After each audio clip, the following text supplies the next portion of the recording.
ஆண்டாள் நாச்சியார் அருளிச் செய்த திருப்பாவை 24ஆம் பாசுரம்.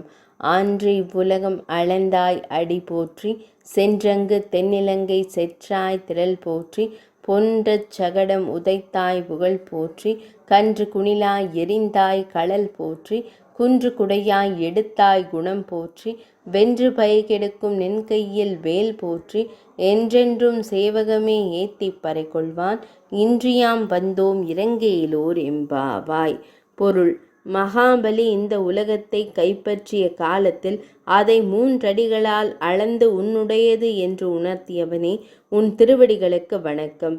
ராமாவதாரம் எடுத்தபோது அன்னை சீதையை மீட்க தெற்கிலுள்ள இலங்கைக்கு சென்று ராவணனை வெற்றி கொண்டவனே, உன் வீரத்திற்கு வணக்கம்.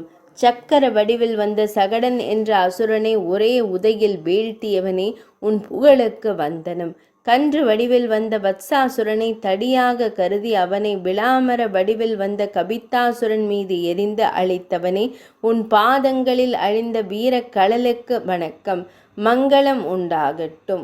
கோவர்தனகிரியை குடையாக்கி 1000 குலத்தவரை இந்திரன் அனுப்பிய மழையிலிருந்து காத்தவனே, உன் இரக்க குணத்திற்கு தலை வணங்குகிறோம். பகைவர்கள் எவ்வளவு பலவானாயினும் அவர்களை உன் கையில் உள்ள வேலால் அழித்தவனே, அந்த வேலாயுதத்திற்கு நமஸ்காரம்.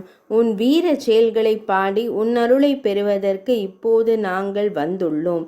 எங்கள் மீது இரக்கம் காட்ட வேண்டுகிறோம். விளக்கம்: இந்த பாசுரம் மிக முக்கியமானது. இதை தினமும் நாம் பாராயணம் செய்யலாம். இதை போற்றி பாசுரம் என்பர். இந்த பாசுரத்தை குழந்தைகளுக்கு கற்றுக் கொடுத்து கண்ணன் பாலகனாக இருந்தபோது நிகழ்த்திய வீர செயல்களை அவர்களுக்கு எடுத்துச் சொல்ல வேண்டும். இதன் மூலம் அவர்கள் தைரியத்தை வளர்த்து கொள்வார்கள். 24ஆம் பாசுரம் நிறைவடைந்தது.